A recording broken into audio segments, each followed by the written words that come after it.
Miami, Florida, 1997. Zopound, the city's most powerful and vicious Haitian gang, had developed a unique way of making money, robbing ships docked along the Miami River. Storming them, much like pirates, although they came by land, but they like pirates. And it was stuff that you would see out of a Chuck Norris movie, yeah?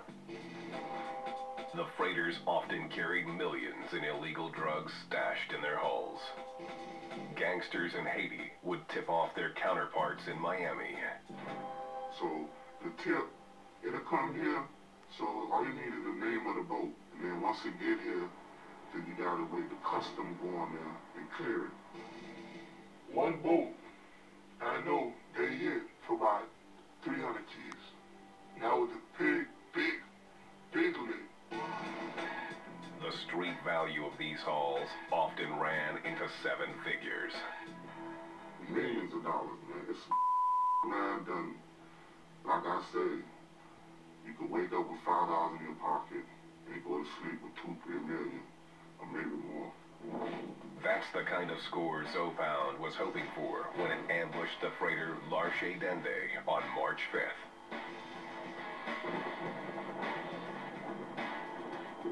6 Zopound gangsters forced their way onto the ship.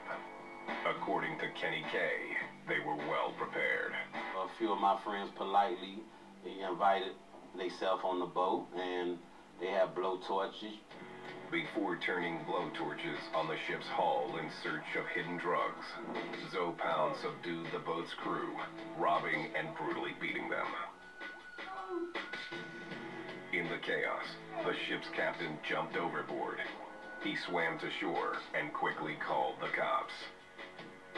The police came and a few of my guys got arrested, had them on the news, accused them of being pirates. The Miami police caught a big break that night. One of the men they arrested turned out to be one of Zopound's leaders, Macazo. He was caught as he was fleeing. He caught quite a few charges from what stemmed on that boat invasion. Macazo was charged with burglary, armed robbery, and use of a deadly weapon. But even with Macazo in jail, the terror on the docks continued. These guys were violent, they won't give anything out. The only thing that they will give you is a hot piece of steel from a gun. July 14th, 1997.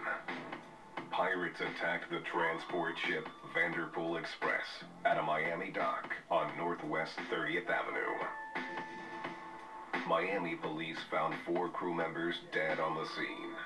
A 5th man was found alive, blood gushing from his slashed throat. He died later at a hospital.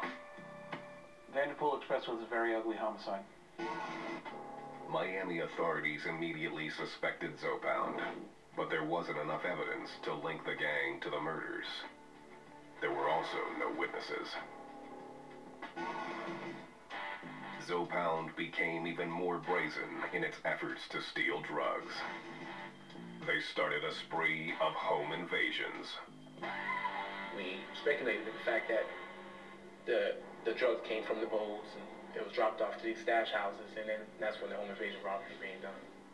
The gang would get tipped to homes where drugs and cash were being stashed. A Haitian gang member in Haiti would get information that a person was coming to the States with money. They would contact their contact in the American Haitian gang, and they would set up a home invasion. They don't normally go into Joe Schmo's home. Most of their home invasions are not random. The targets are normally they've been staked out. This Zopound member remembers a long and uncomfortable stakeout. 48 hours straight in the car, pissing in, the little Gatorade, gallon, whatever, pissing it out, man, just to get this money.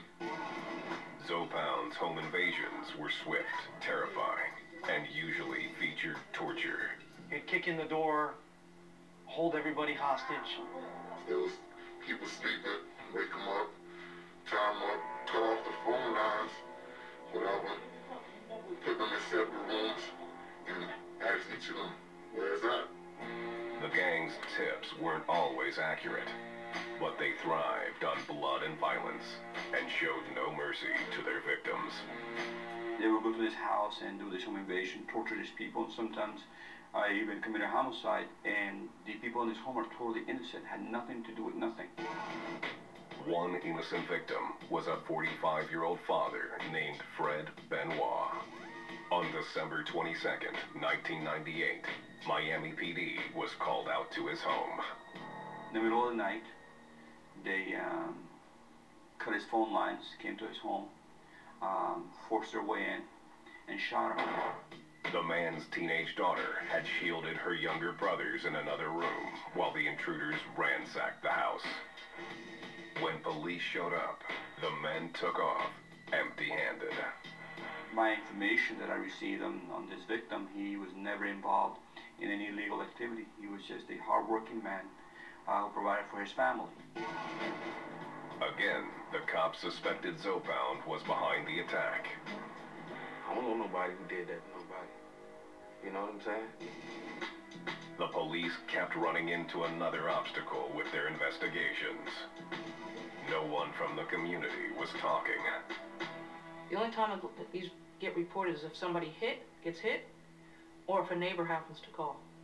And in some of the neighborhoods, the neighbors don't call. By 1999, Miami police were frustrated by Zopound and called in the FBI to help set up a series of sting operations.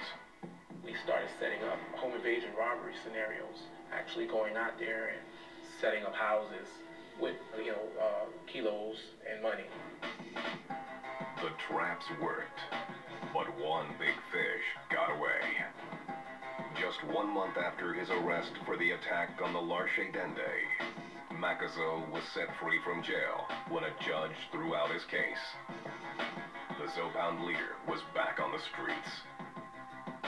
With lawyers do what they supposed to do, they beat the case, and the DEA been hot ever since then.